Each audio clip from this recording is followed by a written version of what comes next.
Assalamualaikum warahmatullahi wabarakatuh. Perkenalkan, nama saya Fatihah Aulia Rahmi, NIM 18230012. Di sini saya akan mereview artikel jurnal internasional yang berjudul Menghitung Pengaruh Pendorong Lingkungan pada Variasi Konservasi Air di Dataran Tinggi Laos Timur Cina. Kasus yang dibahas adalah dampak perubahan iklim, penggunaan lahan, dan aktivitas manusia lainnya, misalnya tindakan rekayasa atau konsumsi air terhadap konservasi air mutlak diperlukan untuk pengelolaan wilayah sungai dataran tinggi Laos Timur.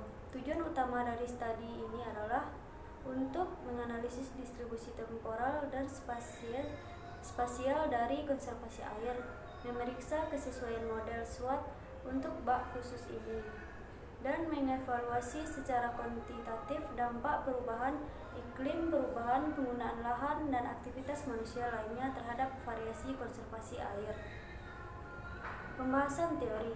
Dataran tinggi Laos terkenal dengan kekurangan air dan erosi tanahnya. Menilai secara kuantitatif, fungsi konservasi air sangat penting untuk menjaga keamanan ekologi regional lembah Sungai Zains dengan konflik air yang parah di dataran tinggi Laos bagian timur. Dipilih untuk menyelidiki karakteristik variasi dari konservasi air. Hasil penelitian menunjukkan bahwa konservasi air sedikit menurun dari tahun 1960 hingga 2016. Konservasi air tahunan rata-rata adalah 31,46 kali 108 meter kubik dan menyumbang 32% dari curahan hujan. Pola spasial konservasi air dan jenis penggunaan lahan berkorelasi signifikan. Objek penelitian atau sampel penelitian. Saat ini, alat pengkajian tanah dan air atau SWAT banyak digunakan untuk mengkaji respons proses hidrologi terhadap aktivitas manusia dan perubahan iklim di dataran tinggi Laos. Memperkirakan bahwa perubahan penggunaan lahan menyumbang 54% dan 71% penurunan limpasan di wilayah Sungai Zains selama 1980 sampai 1990 dan 1990 sampai 2000.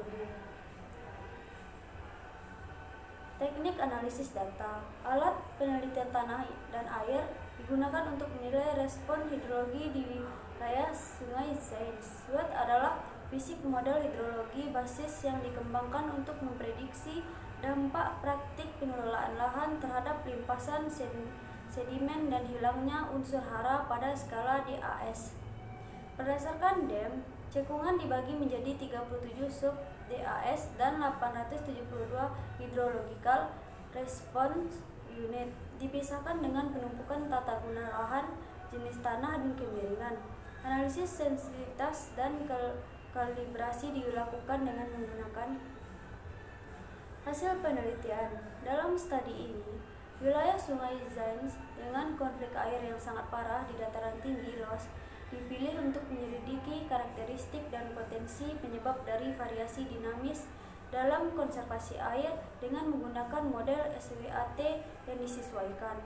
Hasil penelitian air tahunan cekungan adalah 31,46 kali 108 meter kubik selama 1960 sampai 2016. Rangkaian antar tahun menunjukkan tren penurunan yang tipis.